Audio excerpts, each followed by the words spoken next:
¿Qué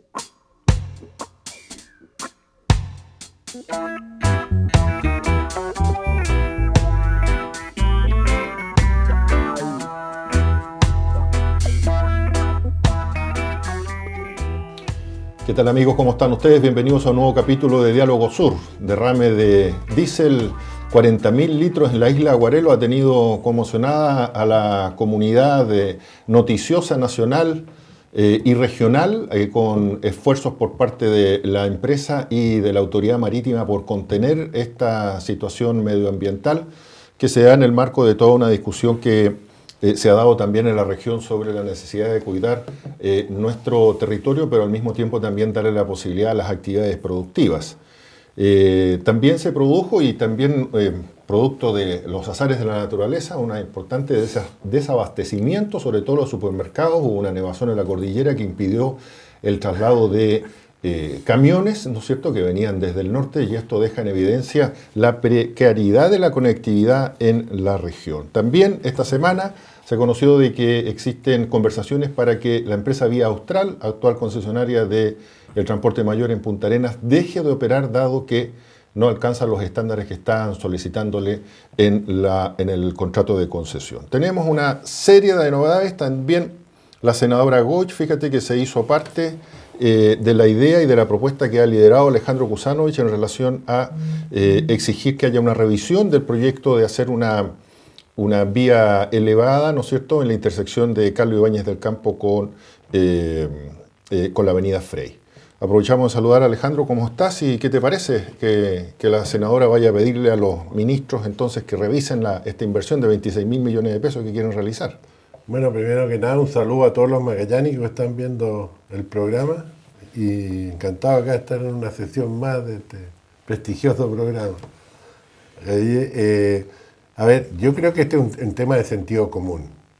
El tema de gastarse 26, casi 27.000 millones de pesos, que es el presupuesto, en un paso sobre nivel para solucionar el problema, me parece irracional, y sobre todo en un lugar que hay arena y que hay que hincar pilotes a más de 40 metros capaz que no salga 27.000, sino salga 40.000, porque dijeron que no estaba bien la información que entregaron en la licitación, etcétera, etcétera.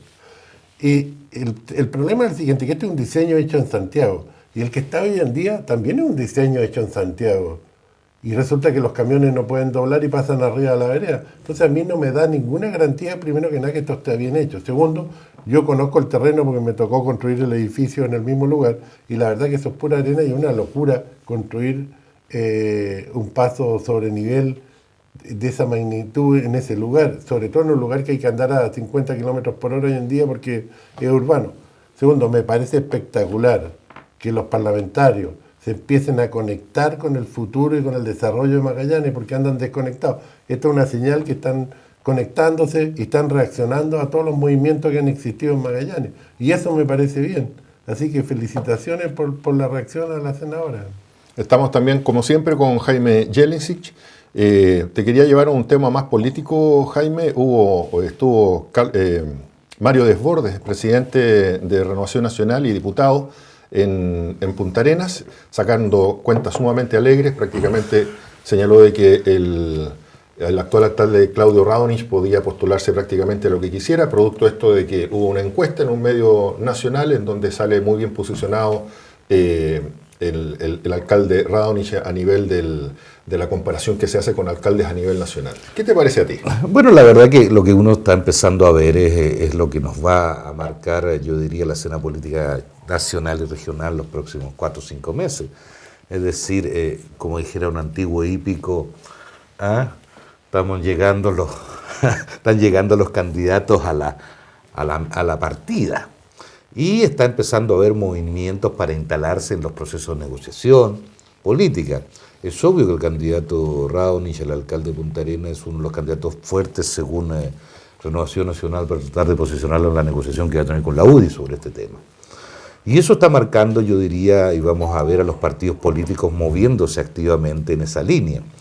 Y claro, vamos a partir en la teoría de que unos tienen encuestas de tal característica, que en la información, y vamos a entregar en todo este tema de manejo de informaciones, de cada vez instalar con más fuerza a sus candidatos. Yo lo que contesto más que eso le pediría no solamente a Renovación Nacional, sino a todos los candidatos, un poco la lógica, es decir, los proyectos políticos no pueden seguir construyéndose en base a personas, tienen que construirse en base a las realidades regionales y a los compromisos. Chile está cabreado de tener una cantidad de ofertas maravillosas electorales que lamentablemente posteriormente no acontece nada. Si yo hiciera un ejercicio, que creo que va a tocar hacerlo, todas las últimas propuestas, ofertones que se hicieron electoralmente, por ejemplo, la región de Magallanes, desde el 90 a la fecha, y uno lo mide por resultado, la verdad que no llegamos a un 15% de cumplimiento. Y eso yo creo que es lo dramático, que creo que hay que preocuparse. Ahora, esto es obvio, yo creo que Renovación Nacional, un sector va a jugar su cabeza por este candidato y ha estado en el municipio, tiene las posibilidades, pero de ahí ver que las encuestas o esto que está saliendo es muy preliminar a lo que va a desarrollarse, yo diría, en el proceso electoral. Sí, pero yo me pregunto, un alcalde que ha tenido buena gestión, indudablemente que uno pudiera pensar, más allá de cuál sea la línea del alcalde, que puede salir, que puede ser un buen candidato, pero tenemos un estado de situación en la ciudad que es catastrófico, el estado de las calles, de las veredas. Tenemos la Cormupa quebrada y aumentando su deuda porque no han podido contener ese problema. Entonces tenemos buenas fotos. Bueno, por eso yo digo que yo creo que esto tiene que ver más bien en un proceso de campaña electoral que datos reales. La gente está posicionando sus candidatos. Yo creo que la gente todavía, los ciudadanos no están en modo elección. O sea, a nadie le importa hoy día quién es candidato o no es candidato. Esto es un poco muy de la clase política. El resto de los ciudadanos, sus preocupaciones son otras hoy día. Entonces yo creo que va a haber mucha parafernalia, mucha campaña por internet, mucho cuento, pero todavía no hay nada real. Oye, me gustaría conocer también su opinión en relación a esta posibilidad que existe, así lo señalaba el mismo Seremi de Transporte, de que se caduque o se termine el contrato con la actual empresa de transporte mayor. Ya había salido información y varias voces de alerta en el sentido del mal servicio que se está prestando, del estado de los buses, y en lo personal a mí me parece una señal inédita y muy positiva de que se haga cumplir un contrato y que si el contrato no se cumple se termine. ¿Sabes lo que pasa? Que no vaya a pasar lo mismo que el contrato de Zona Franca. Justamente. ¿Sabes cuál es el problema, Gonzalo? Que esto pasó cuando lo tenía, la concesión la tenía Movigas. El tema es el siguiente, que esa fue una licitación mal hecha. El tema no se recauda los recursos por ingreso de pasajeros, transporte de pasajeros que se dicen en los estudios. Por lo tanto, es una licitación que estuvo mal hecha y de hecho participaron mal las personas que participaron. ¿Por qué? Porque el bus tiene rutas que demoran 1 hora, 2 horas en llegar de un extremo de la ciudad a la zona franca. Y tú no puedes tener un bus que demore eso. Tú tienes que tener un bus que compita con el colectivo, que tenga una cierta frecuencia regular y que pase por calles principales. No puede andar dando vueltas por todas partes, porque se transforma en un servicio que solamente lo usa la gente que tiene tiempo, que va a ser la tercera edad, y lo van a usar los estudiantes y no lo usa nadie más. Entonces es imposible financiar algo incluso subsidiado con eso. Acá hay que estudiar y reestudiar las rutas que tenían los antiguos micreros, que eran los que conocían el negocio y que saben por dónde tenían que funcionar. Pero estos productos de estar escuchando y del populismo y de preguntarle a cualquiera persona que va pasando por donde quiere, todos pedían que pasen por el líder de su casa. Entonces eso echó a perder el sistema y no va a funcionar. Y esto había que haberlo caducado hace mucho tiempo, pero nadie tiene los pantalones para caducarlo. Esto hay que caducarlo y hacer una licitación nueva con recorridos realmente estudiados y recorridos que cumplan una función de eficiente de transporte público y que traten de generar el recurso suficiente para mantener el sistema. El sistema no se mantiene y eso yo me acuerdo, tuve una reunión con Movigas y tenían pérdidas del orden de 50 millones mensuales. Entonces, ya, pero ¿cómo haces? Porque en el fondo, en esa lógica, las micros van a pasar por los mismos tramos que pasan los colectivos, porque el colectivo lo que hace... Pero si esto es en competencia, la única diferencia es el precio. La micro debería ser más barata y debería ser un poco más lenta que el colectivo. Lo que pasa es que si uno hace una discusión de eficiencia del transporte, yo me gustaría tocar 3 temas. Primero, esto de la ley espejo es una nebulosa. Gasta una cantidad de recursos en el tema metropolitano gigantesco y en las regiones la verdad nunca alcanza para solo las grandes, pero las chicas nunca alcanzan los recursos para hacer una licitación como corresponde. Punto 1, que eso había que clarificarlo. Punto 2. Cuando uno privilegia el transporte, en las ciudades grandes, los grandes volúmenes, uno privilegia el transporte mayor. Y al transporte menor le da vías alternativas, paralelas. Pero privilegia el transporte mayor. Y segundo, la lógica de los circuitos para velocidad. Por ejemplo, más de la mitad, el 70% del transporte debería ser de punto de destino al centro, y ahí se producen los cambios. Y dejar solo un 30% en tráfico largo. Y eso implica también reordenar el tránsito en el centro de la ciudad de Punta Arenas. Pero la verdad que eso implica cambiar los hábitos, cambiar los mecanismos de cómo funcionan. Y la verdad que eso asusta a veces a la autoridad electa porque alguien se va a molestar. Yo comparto que uno no puede tener los tráficos que le pasen por la puerta de la casa. Lo lógico es que el tránsito uno tiene que caminar por lo menos 5 o 7 cuadras para llegar a tomar el transporte público, sea donde sea, en cualquier parte del mundo. Los mejores lugares, por ejemplo, de transporte público uno puede verlo en San Francisco, por ejemplo. Entonces, ahí hay un tema de que yo comparto. Los estudios que se han hecho en la región han sido desastrosos. No hay un nivel de estudios adecuado para reordenar el transporte. Y tercero, obvio, lo otro que el Estado le cuesta es cómo corregir y resolver cuando tiene problemas deficitarios. Esta empresa que partió desde el primer mes tiene problemas serios, deficitarios. Llevamos ¿cuánto tiempo ya en esto? 1 año y tanto y no ha habido mejora. Más.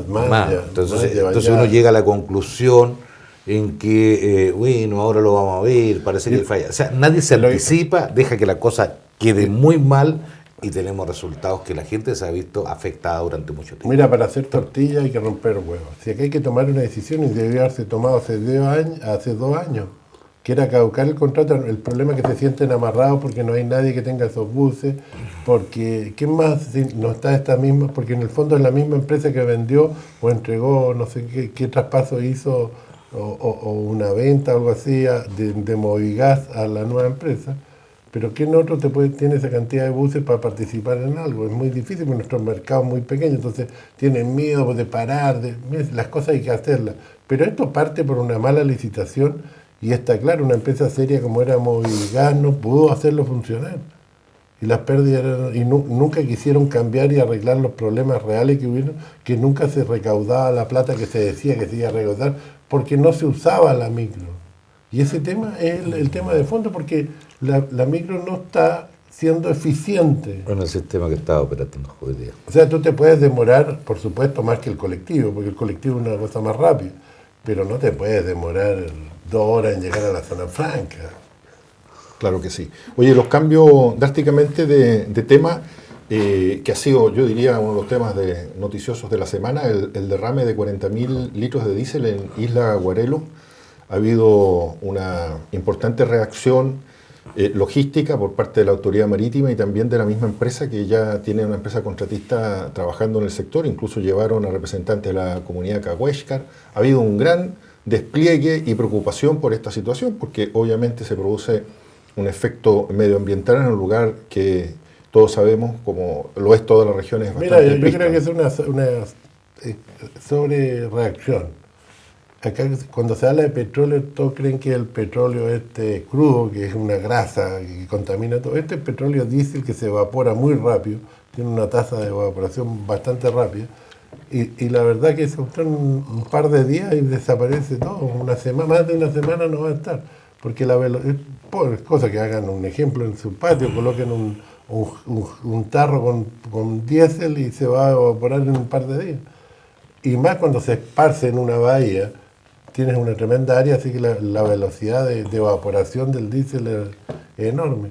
Esto no es distinto, hubiera sido si hubieran tirado, no sé, 30.000 litros de aceite para motores, porque esa adopción demora un poquito más de años, pero en el fondo hay una sobrereacción y tratan de generar todo un problema que al final quieren paralizar todo. hay que buscar cuál fue el error, por qué pasó y tratar de recuperar lo que se pueda recuperar, porque flota arriba lo que quiera, que creo que lo están haciendo, pero no es para dejar una tremenda de alarma pública. Yo creo que hay dos cosas. Primero, fue una empresa del Estado, la que tiene un error de esta magnitud. Alguien dejó la llave abierta. Claro, o sea, lo que pasa es que hay un tema de protocolo, tenemos ya segunda historia. La primera fue que dejamos a Osorno durante 10 días así porque un tipo no cerró la llave. Y acá aparece, no sé si será la misma persona que que no cerró la llave por otro lado. Mira, todos los días alguien deja alguna chambonada de las mismas cosas. El tema es que nadie se entera porque el efecto no es tan masivo. Claro, entonces lo que uno tiene que hacer es establecer sistemas y protocolos de funcionamiento, que me parece que es lo más razonable. Yo te puedo dar una lista mensual de chambonadas que pasan en la oficina. Claro, entonces lo que uno tiene que hacer es cómo corrige ese tipo de cosas. No puede volver a pasar un escenario de este tipo. Ahora, yo comparto, es cierto, también acá hay una sobrereacción y lo demás, porque hicimos todo un tremendo operativo, un poco lo que señala Alejandro es verdad, o sea, la tasa de evaporación esto es mucho más rápida y por lo tanto el daño es mucho menor. Así que eso no va a ser un tema tan complejo, pero sí me sorprende que haya un tema de operación ante dos empresas en muy poco tiempo que no tienen procedimientos, trabajan combustible. ¿Se acuerdan del Mampato? La editorial estaba Máximo Chambone. Yo quería que le deja la culpa a Hugo. Máximo Chambone era un personaje chileno que se mandaba pura chambonada. Pero es un desastre, o sea, es un tema que tienen que corregir y un tema, en mi opinión, muy, muy lamentable. Ahora, sí, es un tema que no está todavía, pero uno tiene que también asumir los indicadores como vienen a la baja, económicos en América en general y en el mundo. Y bueno, este último informe de la CEPAL... Jaime, tú tienes en tu negocio tú tienes un efecto inmediato de una sensación. Sí. Que yo creo que es mucho más rápida que cualquiera, es que en otros negocios. Sí, uno yo lo he tenido pendiente y lo he venido diciendo, que va a haber una contracción económica relevante y ya los indicadores en América se vienen marcando todos a la baja. Y eso va a hacer que uno debería empezar a tener medidas contracíclicas para que no tengamos mayores efectos, más en una región como esta que depende tanto de la inversión pública. Acá hay un tema que yo creo que toca darle una vuelta. Yo creo que discusiones más, discusiones menos de promesas, no promesas políticas, acá hay que hacer un tema de prepararse para que no tengamos efecto. En algunas partes del mundo ya se está hablando de recesión. Oye, vamos a hacer una muy breve pausa, simplemente recordarles que estamos a 1 de agosto y el Tribunal Ambiental de Valdivia, que se había comprometido de alguna forma a fallar antes de que terminara el mes de julio, no lo hizo, generando mayor incertidumbre en los cientos de trabajadores que tiene esta empresa. No, y la información entregada es que está en redacción. O sea que ya estaba listo, que está solo en redacción, entonces parece que tienen un problema para redactar. Así es. Vamos a separarnos un segundo y enseguida volvemos aquí a Diálogo Sur. Esperemos. Gasco Magallanes te invita a hacer uso seguro y eficiente de la energía. Una actitud responsable evita accidentes. Nunca utilices una manguera de jardín o plástica para conectar los artefactos a gas. Si la llama de un artefacto se apaga, corta el gas y ventila el recinto antes de volver a encenderlo. Gasco Magallanes, calor natural. Clínica IMED, nuestra mejor imagen es su salud. Contamos con el más moderno resonador magnético de la Patagonia, modelo 3 Tesla, escáner, ecografía y rayos X. Ponemos a su disposición 18 especialidades médicas y dentales, 3 unidades clínicas de imagenología, kinesiología y 2 pabellones de cirugía menor ambulatoria, sala de procedimientos y curaciones, un moderno y confortable servicio de urgencias, laboratorio de oftalmología, toma de muestras para exámenes, nutricionista y una amplia gama de convenios y beneficios con FONASA e ISAPRES. Clínica IMED, nuestra mejor imagen es su salud. Magallanes y su gente, la energía que mueve a Mina Invierno. Desde 2011 desarrollando una industria tradicional a través de una gestión innovadora y sustentable, donde nuestras personas juegan un rol fundamental y nos inspiran a seguir adelante, día a día, ante cada desafío. Un aporte continuo al desarrollo de nuestra región, un compromiso que queremos se proyecte hacia el futuro. Trabajamos por nuestra gente. Trabajamos por Magallanes.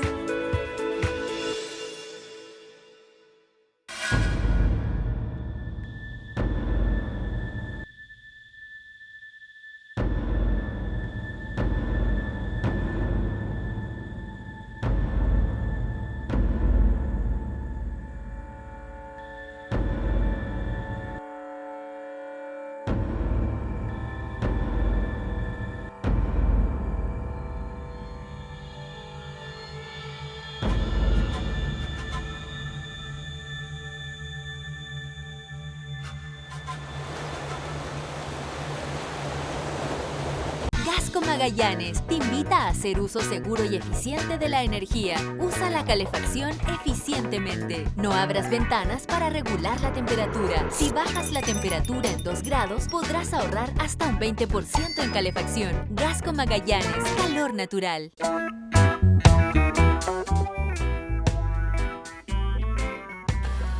Volvemos aquí a Diálogo Sur a conversar de los temas que nos interesan a los magallánicos. Y en este segundo bloque hemos querido invitar a don Óscar Garay, presidente de la Asociación de Salmonicultores de Magallanes. Óscar, muchas gracias por acompañarnos. ¿Cómo estás? Hola, muy bien. Muchas gracias por la invitación, Gonzalo. Me imagino que con mucha actividad, con mucha reunión, Magallanes, y bueno, yo creo que el sector productivo a nivel nacional, ¿no es cierto?, de los salmones se vio afectado con esta situación de NOA Austral, que está siendo investigada por la información que brindaba sobre la mortandad en los centros, y además también de pasada están investigando también el aporte que hacía el Estado a través de la ley de excepción Tierra del Fuego. Está cuestionada esta empresa. ¿Cómo ha afectado esto a la industria de la salmonicultura, Óscar? A ver, aquí hay que distinguir 2 cosas. O sea, una es el posible impacto que pueda tener en los mercados, y otra es el posible impacto interno y reputacional. Desde el punto de vista del impacto en los mercados, yo diría que ha sido menor. No ha habido un mayor impacto ni en las ventas de la industria.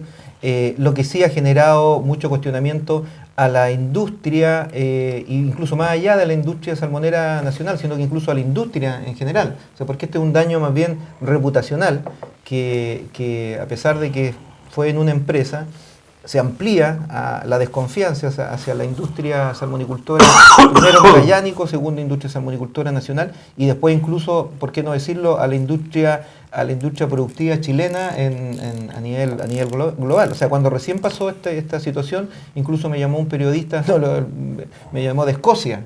De Escocia me llamó una persona para preguntar, oye, ¿qué es lo que está pasando en Chile? Entonces, ahí es donde está mayor radicado el daño, porque además se presta para darle argumento a aquella ONG o a aquellos sectores que están realmente en contra de una industria productiva como la nuestra.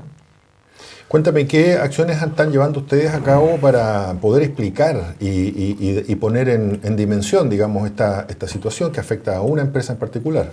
Más bien hemos tratado de explicar eso mismo que tú acabas de mencionar. O sea, que esta es una situación que afecta a una empresa en particular, que es una situación que bajo ningún punto nosotros toleramos ni justificamos, porque precisamente provoca un daño muy importante a toda la industria salmonicultora magallánica y nacional. Se produce como un cuestionamiento, una falta de credibilidad. Así que uno no puede, primero que nada, no puede hacer más que condenar este tipo de infracciones, de falta, tanto en la industria nuestra como en cualquier industria. O sea, no puede ser que alguien pueda adulterar información que tiene que entregar a los organismos que lo controlan. Eso no hay cuestionamiento. Oye, a mí lo que me preocupa, que yo creo que hoy en día estoy convencido de ello, la salmonicultura es lo que fue la ganadería hace 100 años. De hecho, nosotros tenemos una industria hoy en día acá en Magallanes de $500 millones, y si tú lo extrapolas con lo que tiene la región de los lagos, que es de 5.000, y con la cantidad del litoral que tenemos, nosotros esto debería llegar a ser una industria de $10.000 millones de dólares. Pero ¿qué pasa? O sea, imagínate la importancia que podría tener esto en el desarrollo de la región, etc.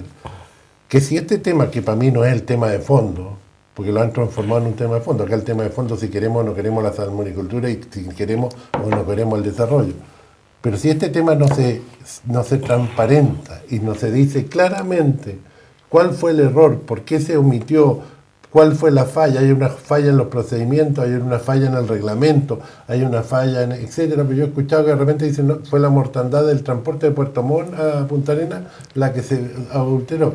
Entonces, ¿por qué se le carga al centro no sé, tiene que haber una cuestión de tratar de primero transparentar esto? ¿Por qué? Porque está en juego el futuro de Magallanes. Entonces, si esto no se transparenta y no se dice claramente por qué se adulteró el tema, que es lo que me preocupa a mí, de repente podemos tener un problema en la industria propiamente tal que no está funcionando. No sé si me entiendes. Sí, por eso es bueno transparentar sí, te entiendo, cuál fue la falla. Sí, te entiendo perfectamente. Ahora, Perdón, y esto no tiene nada que ver con el tema de la ley Navarino, porque la ley Navarino está en base a la producción real de salmones, no tiene... en base al producto final, no en base, final, en base al producto final, sí, te entiendo. Ahora, a ver, para clarificar esto, por un lado, yo lo único que puedo decir es lo que la empresa lo ha dicho públicamente, porque nuestro rol como gremio, como asociación, no tiene que ver con inmiscuirse en la actividad propiamente tal de cada una de las empresas. Nosotros hacemos una representación de las empresas como gremio, a nivel también político, a nivel de tratar de tener ciertas cosas básicas para la industria. Pero lo que hace cada empresa ni siquiera lo podemos saber, porque hay una ley, como tú sabes, hay una ley anticorrupción que es muy importante y por lo tanto hasta está prohibido de que las empresas compartan cierto tipo de información en esta industria y en cualquier industria chilena. Así que eso es punto uno. Ahora, lo que uno con el conocimiento que tiene, con el know-how que tiene, con los años de experiencia que tiene y además leyendo las declaraciones de la propia empresa, porque eso aquí yo estoy en el fondo me ciño a lo que la propia empresa ha declarado en algunos medios de comunicación, lo que entiendo que pasó en un par de centros es que tuvieron una mortalidad muy grande por transporte de peces. ¿Y qué es lo que pasa? De que ahí va un tema que hay que irse un poco más atrás al tema normativo.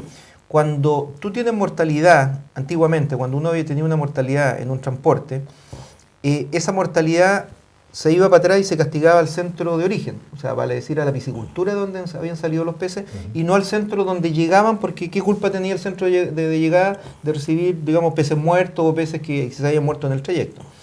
Pero eso cambió y el criterio es que todos los peces que llegan a un centro se estiman que son los peces con que da inicio a tu proceso.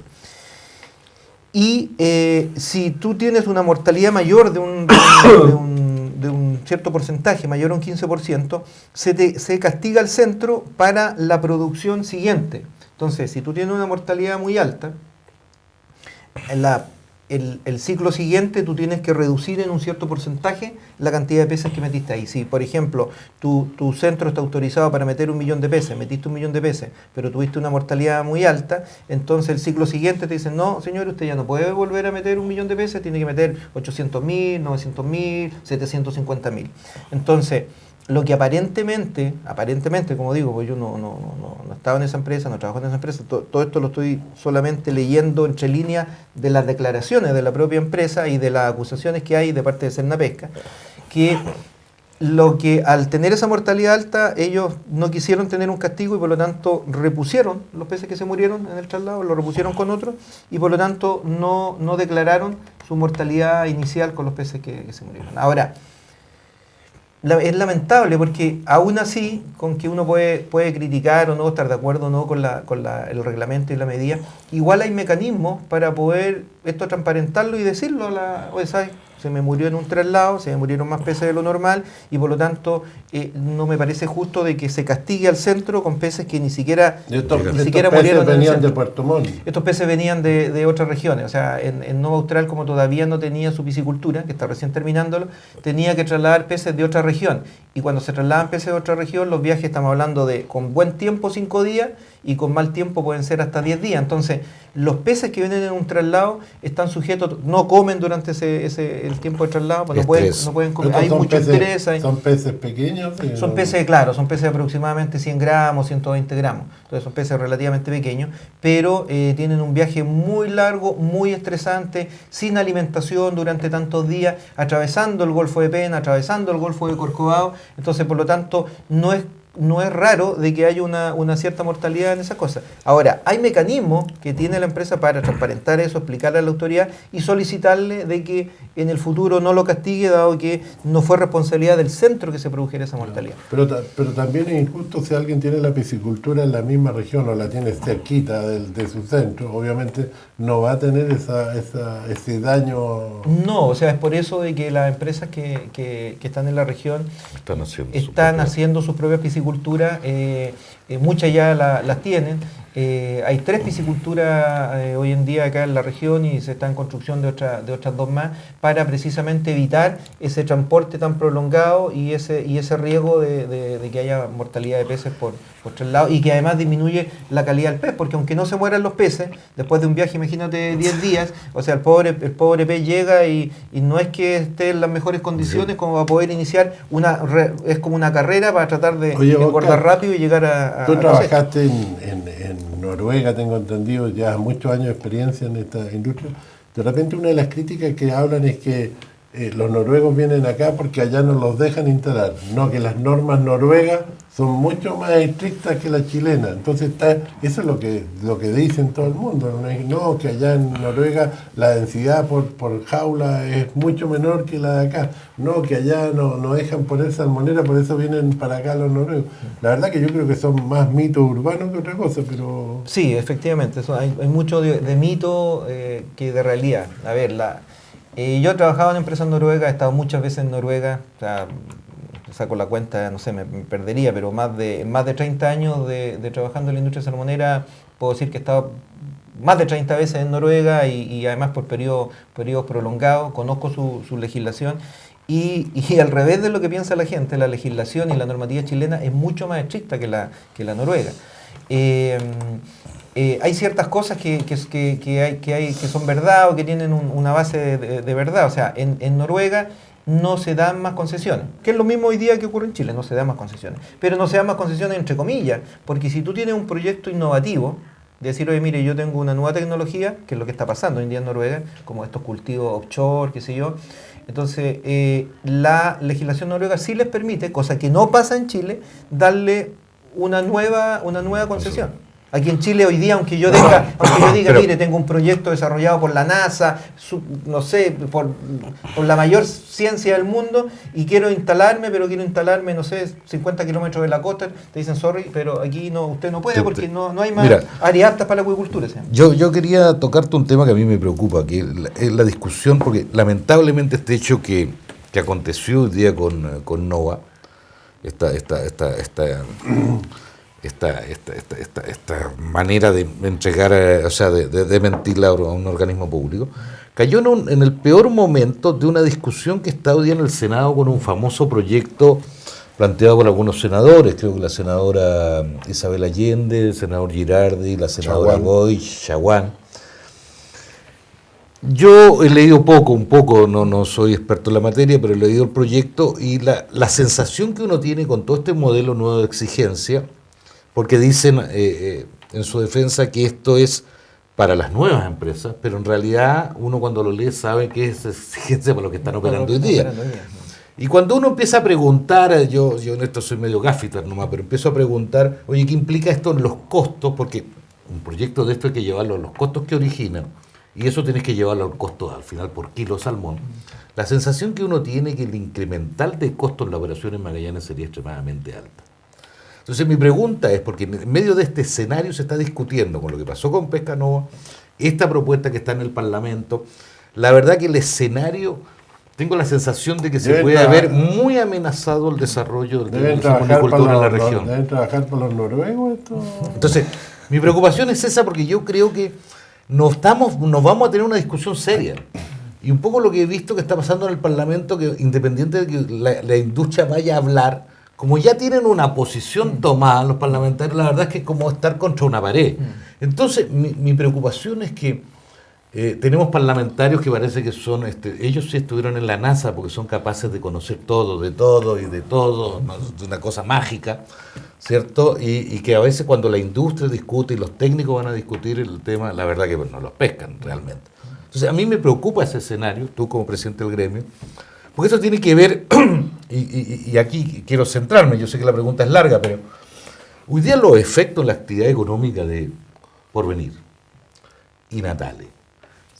Si yo hago el ejercicio de sacarle la industria del salmón, la verdad que nosotros se nos amenaza el desarrollo de verdad. O sea, el efecto en Natale y en Porvenir sería devastador.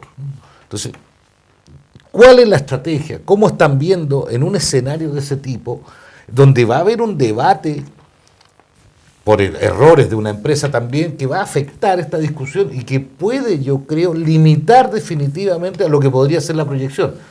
Alejandro señala la nueva ganadería, pero si esto se aprueba, mi sensación es que, como está, no va a crecer el desarrollo de la agricultura mañana, para nada. O sea, tienes absolutamente toda la razón, tocaste un punto muy, muy importante. O sea, y más que no va a crecer, va a haber una involución. A ver, lo que se está planteando hoy en día en el Congreso, por parte de estas iniciativas legales, es que en Magallanes, incluso hay un apéndice ahí que habla exclusivamente de Magallanes, no se renueven las concesiones porque, aquí hay dos tipos de concesiones para que la gente entienda. Hay unas concesiones que se dan a perpetuidad, que son las concesiones que se dieron hace muchos años atrás, y hay concesiones que se dan a 25 años y con una renovación, ¿ya?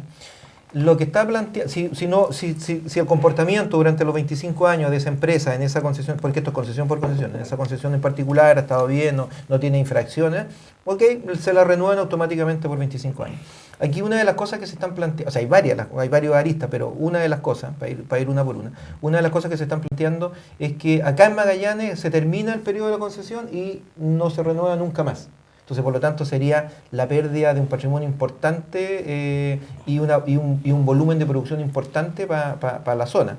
Y por lo tanto, por ende, afectaría directamente al desarrollo económico. Y afectaría directamente a la cesantía, porque aquí el tema es súper fácil. O sea, en la medida de que si la producción llegase a bajar en un 10%, se necesita un 10% menos de gente. Si llega a bajar en un 50%, es un 50% menos de gente. O sea, es así de directamente proporcional, o sea, porque no hay otra. Y esa es una arista. La otra arista que ellos están planteando es que se limpien los fondos marinos de materia orgánica. Y eso incluso técnicamente, lo han dicho hasta científicos, no solamente es un tema de que tiene, y voy por el lado tuyo, que implica mucho costo, implica cómo vamos a manejar eso, porque cuando tú sacas materia orgánica, que es básicamente restos de alimentos no consumidos o fecas de los salmones del fondo, eso lo tienes que sacar con agua, o sea, parte con agua, y es un volumen súper grande. No hay vertederos en Chile que podrían, poder recepcionar esa cantidad. Técnicamente sacarlo es caro, transportar eso, porque eso es un volumen, o sea, tendrían que barco entero transportando eso, y lo peor es a dónde. Entonces, aquí no se está viendo el tema económico, ok, perfectamente alguien le puede decir, ¿sabe qué más? A mí no me interesa el tema económico, me interesa el tema ambiental, perfecto, pero visto el tema ambiental, ¿qué vamos a hacer con eso que sacamos? Segundo, en el fondo marino, al igual que en la tierra es más fácil a veces visualizarlo. Si tú tienes un gallinero, ¿ya? Y las gallinas tienen ahí, hacen sus deposiciones y todo, obviamente el pasto va a estar quemado, ¿no? Pero si tú llegas a cerrar tu gallinero o lo llevas por otro lado, en 2 meses, en 3 meses se recupera hasta el pasto y crece mejor. Bueno, esto es lo mismo si es materia orgánica. Nosotros no estamos adicionando al medio ambiente químico, no estamos adicionando, alguien puede decir ácido, o sea, no, sencillamente metales pesados. Aquí lo que se está adicionando es materia orgánica, que además, si se obligan a sacarlo, eso además se puede dispersar más y afectar a una mayor... Es como las ovejas del campo, si tú las pones en un potrero, el potrero te has dado cuenta que después que se descansa crece un pasto mucho mejor que el que había. Pero hay una pregunta que me gustaría que la aclaren. ¿Cuál es la densidad para que la gente lo tenga claro? Porque ¿cuál es la densidad de salmones que permiten en Noruega y la que permiten en Chile? Bueno, eso es una buena pregunta. En Chile la densidad máxima se mide en kilos por metro cúbico, o sea, kilos de animal por metro cúbico de agua, por volumen de agua. Acá en Chile es 17 para la máxima, que es para el salmón atlántico, para otras especies menos. Y en Noruega la máxima es 25, o sea, es mucho más. Entonces, ese tema de que hoy aquí la densidad es más alta que en Noruega, de partida es absolutamente falso. Oye, lo otro, en Noruega dijiste que no se dan más concesiones, pero no se dan más concesiones porque ya dieron todas las que habían que dar. Porque ya dieron todas las que debía quedar. ¿Cuántas concesiones da Noruega? Si yo lo pudiera medir en metros en kilómetros de costa o hectáreas, ¿cuántas concesiones tienen en Noruega y cuántas concesiones tenemos en Magallanes? Ya, mira, el número de hectáreas es un poquito más. O sea, yo tengo claro las hectáreas que son en Magallanes.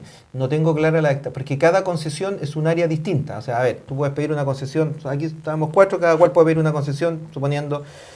Puede pedir, Alejandro, una concesión de 10 hectáreas, tú puedes pedir una de 5, Gonzalo puede pedir una de 20, yo puedo pedir una de 50, entonces no hay un claro. Ahora, nosotros nos hemos dado el trabajo de en Magallanes tener los metros cuadrados de cada una, y en Magallanes son algo más de 1900 hectáreas, todas las concesiones que hoy día están otorgadas, que son 132. Poquísimo. ¿De cuántos millones de hectáreas que tenemos disponibles?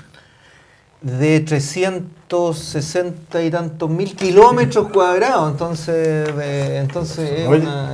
Alejandro... No, lo que pasa es que es súper importante porque la gente, en esta campaña propagandística que hay, es como decir, mira, si damos hasta 160 va a colapsar Magallanes. O sea, ese es un tema que hay que tener claridad.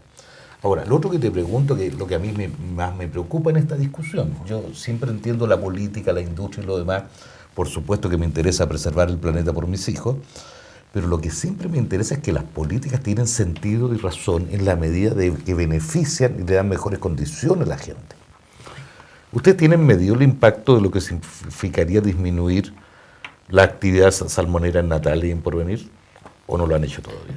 Hacer tanto como un estudio acabado de medir el impacto, no, pero también hay ciertas cosas que uno en términos de sentido común lo puede analizar. O sea, hoy en día los ingresos por venta a la región de la industria salmonera, si uno lo quiere mirar en millones de dólares, son más de 520 millones el año pasado. Este año va a ser seguramente más de 600. Eso implica 358.800 millones de pesos solamente en ventas, y significa en dinero que queda en la región para moverse. Hoy día representamos el 23% del PIB regional. O sea, pasaron a la ganadería hace rato, lejos. Y al turismo. Y al turismo, y el turismo, exactamente. Y por lo tanto, lo que se espera es llegar a tener un 25%, no sé si este año o el otro, un 25% del PIB regional, y por lo tanto, en la medida que se limite o se rebaje los volúmenes productivos, en el mismo porcentaje va a impactar en la economía regional, y sobre todo en aquellas comunas como las que tú mencionas, como Porvenir, que Porvenir, un porcentaje muy alto de la gente vive en torno a la industria, no solamente en torno, por ejemplo, a la industria de Nova, también recuerden de que hay otras industrias que están asociadas al rubro salmonero que están allá, como hay una planta precisamente que hace aceite de pescado en base a los desechos de la industria salmonera. Entonces el impacto en Porvenir sería altísimo, el impacto en Natales también. Seguramente en Punta Arenas sería menor, pero también habría, porque hoy en día hay muchas empresas que se están desarrollando al alero de prestar servicio a la industria salmonera. Oscar, vamos a hacer una muy breve pausa aquí en Diálogo Sur y vamos a volver a seguir conversando de esta importante actividad productiva en Magallanes. Espérenos. Gasco Magallanes te invita a hacer uso seguro y eficiente de la energía. Mantén tus artefactos a gas en buen estado. Si una llama de gas tiene puntas amarillas, tu artefacto no funciona bien. Hazlo revisar. Una mantención periódica de tus artefactos a gas te asegurará su buen funcionamiento. Gasco Magallanes, calor natural. Clínica IMED, nuestra mejor imagen es su salud. Contamos con el más moderno resonador magnético de la Patagonia, modelo 3 Tesla, escáner, ecografía y rayos X. Ponemos a su disposición 18 especialidades médicas y dentales, 3 unidades clínicas de imagenología, kinesiología y 2 pabellones de cirugía menor ambulatoria, sala de procedimientos y curaciones, un moderno y confortable servicio de urgencias, laboratorio de oftalmología, toma de muestras para exámenes, nutricionista y una amplia gama de convenios y beneficios con FONASA e ISAPRES. Clínica IMED, nuestra mejor imagen es su salud. Magallanes y su gente, la energía que mueve a Mina Invierno. Desde 2011 desarrollando una industria tradicional a través de una gestión innovadora y sustentable, donde nuestras personas juegan un rol fundamental y nos inspiran a seguir adelante, día a día, ante cada desafío.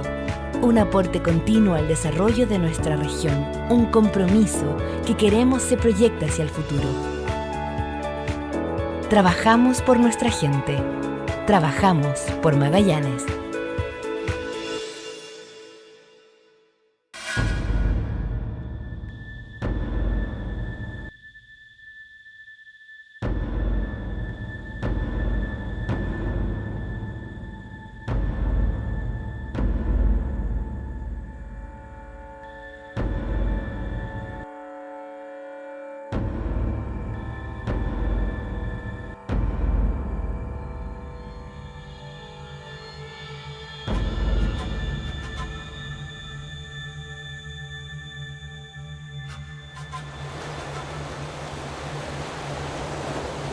Gasco Magallanes te invita a hacer uso seguro y eficiente de la energía. Cuida los ductos de evacuación de gases. Los ductos de evacuación de gases deben estar en buen estado y correctamente instalados. Jamás modifique un ducto. Cualquier intervención solo debe hacerla un instalador autorizado. Gasco Magallanes, calor natural.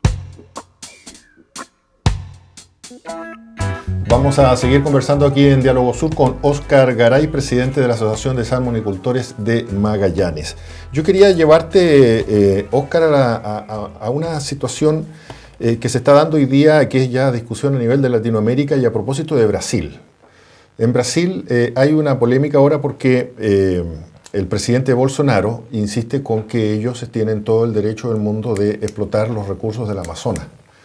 No obstante, a nivel internacional, especialmente los países desarrollados, le exigen a Brasil que no explote el Amazonas por la importancia ecológica que tiene esta zona del mundo. Entonces, Bolsonaro dijo, bueno, que nos paguen. Y me recordó a la discusión y a la conversación que hemos tenido acá insistentemente en este programa en relación a de que está muy bien tener esta cantidad de parques nacionales que tenemos en Magallanes, ¿no es cierto? Un área prístina, subantártica, reconocida ambientalmente, todo, pero 60%. El 60% del territorio está protegido. Regional. Entonces, en una región que entre el año 2004 y 2008 fue la única región en Chile que decreció, ¿me entiendes? Entonces, ¿quién paga? ¿Quién le paga a los magallanes o la gente que quiere vivir y quiere prosperar acá el hecho de que tener estas áreas esta extensión de áreas protegidas? Entonces, ahí tiene que haber una ecuación y tiene que resolverse de alguna forma, porque o si no vamos a estar siempre a las peleas, porque el mundo desarrollado ya se desarrolló y ya contaminó lo que tenía que contaminar. Sí, eso es verdad. Entonces, ¿qué pasa con estos países que están en vías de desarrollo, que cuesta tanto, un país como Chile, que es tan lejano también de los mercados importantes, los centros financieros, etcétera? Nos estamos dando un lujo asiático. Y yo no digo que necesariamente la solución es intervenir los parques nacionales y que haya producción ahí, pero tiene que haber un mecanismo de compensación, en definitiva, para que la región o la gente que quiera vivir acá tenga posibilidades de acceder a recursos, acceder a la vida que hoy día en Chile se da en otras latitudes. Antes que conteste, quiero decir algo. Yo cuando estaba en la Intendencia planteé este tema oficialmente al gobierno. Porque esto se calcula, hay mecanismos para calcularlo, y de hecho lo había conversado yo con una consultora para hacer un modelo. ¿Qué significa lo siguiente? ¿Cuánto aportamos nosotros? Chile tiene un valor de patrimonio, ¿cierto?, ambiental, Todo país lo tiene, ¿cierto? Y uno lo puede dimensionar. Y resulta que cuando tú empiezas a hacer el análisis del patrimonio ambiental chileno, el grueso del patrimonio ambiental chileno lo entregan a Aysén y Magallanes. Y de hecho Magallanes entrega más del 50% del patrimonio ambiental de Chile. Entonces, mi discusión era que, por lo tanto, si el país tiene uno, eso lo puede llevar a valor. De hecho, hay fórmulas para llevarlo a valor y, por lo tanto, nosotros como región deberíamos tener una respuesta en función de eso. Y la verdad que el debate es muy complejo para un país, es muy complicado. Y bueno, estamos nosotros en el término de los últimos 6 meses de gobierno y la verdad que Hacienda lo único que quiso fue que no discutiéramos esta materia, porque la verdad que es un tema no menor. Y se hace muy difícil llegar a un tema de, en un país tan centralizado como el nuestro, tener una valoración y entrega de recursos de esta manera. Se ha hecho en otras cosas, por ejemplo, y hoy día hay una línea en función, por ejemplo, de la minería, que un porcentaje mayor de los tributos se instala en esa región. En este caso debería buscar un mecanismo similar. Pero es una discusión, yo diría, de muy largo aliento y difícil de llevar adelante hoy día. Lo que uno puede decir es que esta lógica de seguir incrementando el valor del patrimonio y resguardo ambiental más allá de la región hoy día no está generando ni va a generar por lo menos en los próximos 20 años ningún rédito económico para la región. Yo lo diría porque si no hay gente que cree que esto lo va a resolver. Y por lo tanto cada vez cooptan más. Es como el discurso que tenemos con el tema, y lo voy a plantear, con los bosques que tuvimos en el sur de Tierra del Fuego, la famosa Trillium. Todo no, menos mal que impedimos que ese bosque se explotara. Ese bosque hoy día en un 70%, 80% está destruido. Uno, porque los guanacos ramonearon los renovables. Y dos, con la introducción del castor tenemos un desastre. Y nadie, no hay ni un solo organismo público, ni las personas que dijeron que había que salvar eso, que hayan hecho algo para salvar ese bosque que estamos destruyendo en el sur de Tierra del Fuego. Lo que tú dijiste, Gonzalo, mira, nosotros en la región tenemos 13,2 millones de hectáreas. Hoy en día 7 millones de hectáreas casi son parque nacional. Y no somos capaces de controlar el Paine. Más de 7,7. Claro, 7,7. Y el Paine, que tiene 300.000 hectáreas, no lo podemos administrar. No está colapsado eso. Está colapsado cuando el parque John Smith, que es del mismo tamaño casi que el parque el Torre del Paine, recibe 5 millones de visitantes al año y nosotros recibimos 300.000 y colapsamos. Entonces hay una clara mala administración de parte del Estado. Y esa cuestión, y van a pretender administrar 7 millones de hectáreas. Y lo otro, nosotros tenemos 47.600 kilómetros de borde costero. Y hoy en día, con la aprobación del parque a la Calufe, que lo quieren pasar de reserva a parque, va a quedar limitado el 90% del borde costero. Hoy en día yo creo que la salmonicultura no ocupa ni el 1% de estos 47.600 kilómetros. Entonces es un tema grave, yo lo he dicho un montón de veces, y yo no sé qué están fumando y dónde lo compran en Santiago, en Valparaíso sobre todo. Oye, pero hay otro tema. Pero me gustaría que Óscar pudiera mencionar este tema y referir y conocer su opinión y la opinión del sector en relación a esta inmensa protección que se hace del medio ambiente acá y que tenemos tanto parque y que actividades productivas que demuestran una fortaleza importante como la salmonicultura se ven limitadas por esa situación. Sí, yo creo que hay que distinguir dos cosas. Una es, y en la línea de lo que se comentaba acá, de que siendo un vasto territorio, parque nacional en esta región, el resto de Chile debiera haber un mecanismo de que también pudiera compensar eso, ¿ya? Para que realmente se viera, digamos, que es un beneficio, porque es un beneficio para la región, pero también es un beneficio para todo Chile tener una gran extensión de parque. Y en lo segundo, en cómo afecta esto a la industria, yo diría que se pueden convivir perfectamente bien. Si aquí no es un tema de que yo tampoco quiero que se quite territorio de parque para destinarlo a la industria. O sea, la industria está bastante limitada acá en la zona. Las concesiones son bien puntuales. Quedaron en el camino unas solicitudes de concesiones. que son bastante menor, ¿no? Porque también de repente aquí también hay mitos, de repente se habla de 800 futuras concesiones, alguna gente más encima no distingue entre lo que es una concesión y lo que es empresa, y hablando de 800 empresas más se van a ir a Magallanes, cosas que todo eso es falso. Después ya se redujo el número a 400.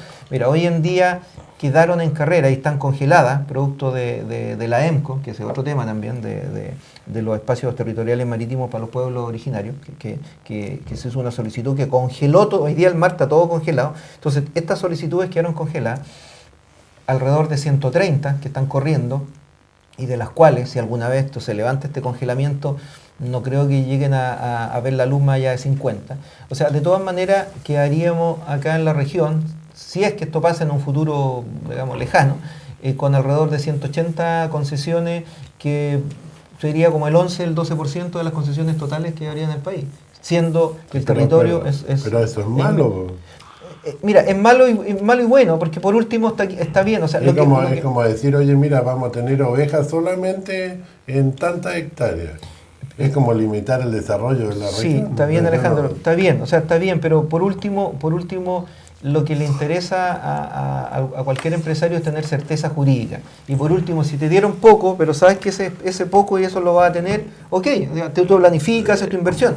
Pero lo peor que puede pasar es, hoy en día, y volviendo un poquito atrás con estos proyectos de ley que en el fondo quieren reducir eso, o sea, imagínate todas las inversiones que vienen. Yo no sé si ustedes saben de que entre el 2008 y el 2022 las inversiones que tiene la industria salmonicultora en Magallanes, estamos hablando de más de 180 millones de dólares. O sea, si lo llevamos a pesos, estamos hablando de 130, 140 mil millones de pesos en un periodo bien acotado de tiempo.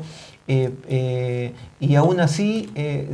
esas inversiones, en el fondo, si llega a haber una restricción o una involución de la producción en Magallanes, finalmente se transformarían en un elefante blanco que quedarían ahí abandonados. Entonces, realmente el tema es bastante crítico.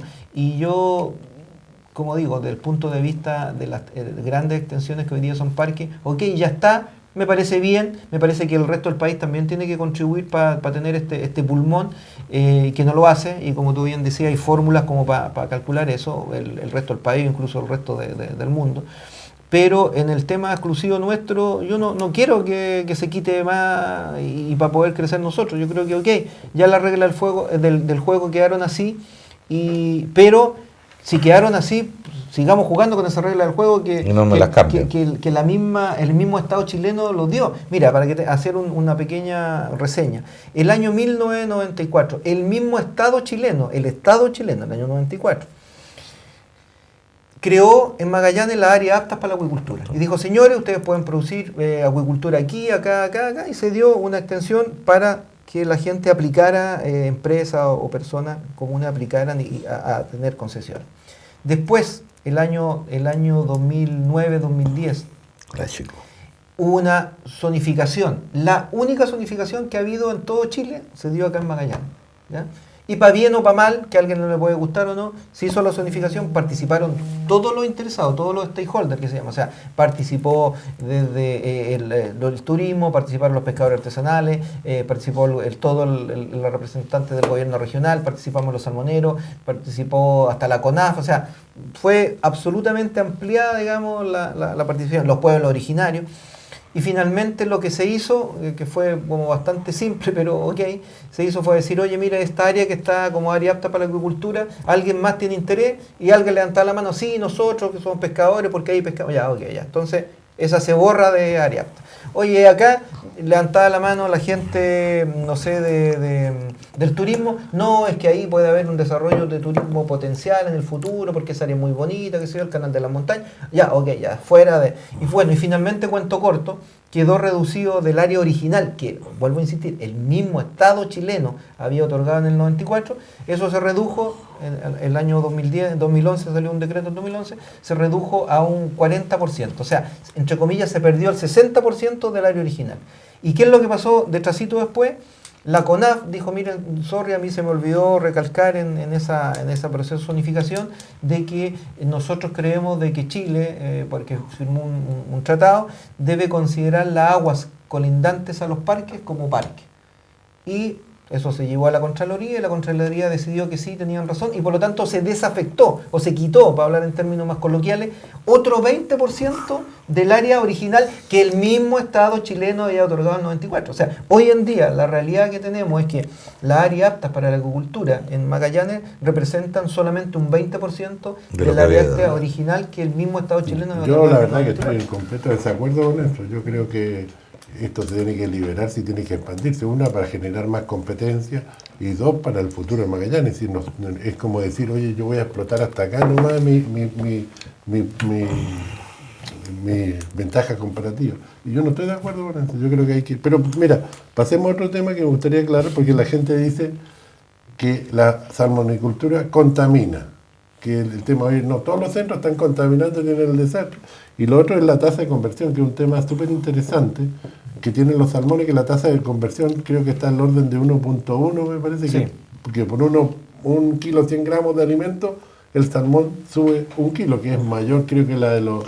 Yo tengo una tasa de conversión mejor, creo. La de los bovinos creo que está en el orden de 4 y tanto. Sí. Creo que lo que más se acerca es el pollo, que está cerca de 2,7, no sé. Pero yo lo encuentro un tema que tiene que ver incluso con el futuro de la alimentación del mundo. Tener un factor de conversión de 1.1 que es totalmente eficiente el desarrollo. Tu comentario lo más breve posible, Oscar, que tenemos que irnos ya. Bueno, o sea, Alejandro tiene razón. O sea, el salmón es uno de las proteínas más eficientes para producirla. O sea, en términos de, tú tienes que darle poco alimento para que te crezca más. Eso es, y hacemos el caso extremo con la industria ganadera, que tiene que dar, dependiendo cómo se cultive, si está parado en una fábrica o si está el animal caminando, pues entre 6 y 10 kilos tiene que comer para poder engordar 1 kilo. El salmón es 1,1, 1,2, o sea, es de las proteínas más eficientes que existe. Y en términos de la contaminación que se habla, en realidad es uno de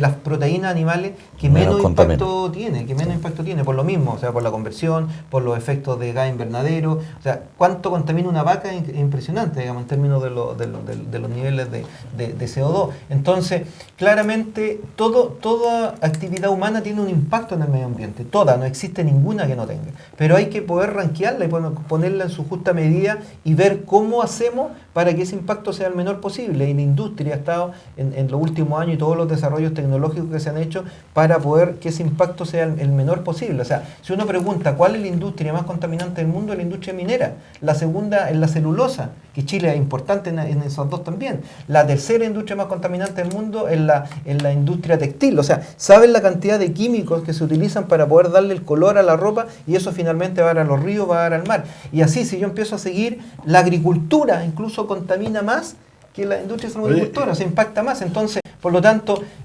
si bien, nadie puede decir, oye, esta industria no contamina, pero la pregunta que debe hacerse es, ¿verdad? Oye, ¿cuánto contamina y qué está haciendo esta industria para que ese impacto pueda reducirlo lo más posible? Y hay un tema súper importante, tú tocaste que se hizo toda esta consulta ciudadana donde participaron que los del turismo, que acá no. Ahí está el error está en la forma de ver las cosas. Acá lo que hay que hacer es integrar las industrias. Es decir, tú puedes tener una industria salmonera en un lugar que puede ser turístico, o sea, por supuesto, pero tu arquitectura y todo, tienes que tener lugares para llevar a los turistas y mostrarles, tal como hoy día llevamos turistas a mostrarle una estancia. Le llevamos a los turistas, o sea, la ganadería se integró. Menos mal que nos les mostramos cómo quemamos los bosques para darle espacio a la ganadería, porque también podemos hacerlo. Pero integramos la industria, tienen que integrarse, es un error de visión del Estado de Chile. Eso se está produciendo, pero eso se está produciendo exclusivamente porque la gente no hemos construido una imagen de cómo debemos enfrentar el desarrollo en Magallanes. Muchas gracias, Oscar Garay, presidente de la Asociación de Salmonicultores Magallanes, por acompañarnos y clarificarnos algunos temas. Muchas gracias. Gracias a ti, Gonzalo. A ustedes en la casa, nos vemos la próxima semana. Muchas gracias.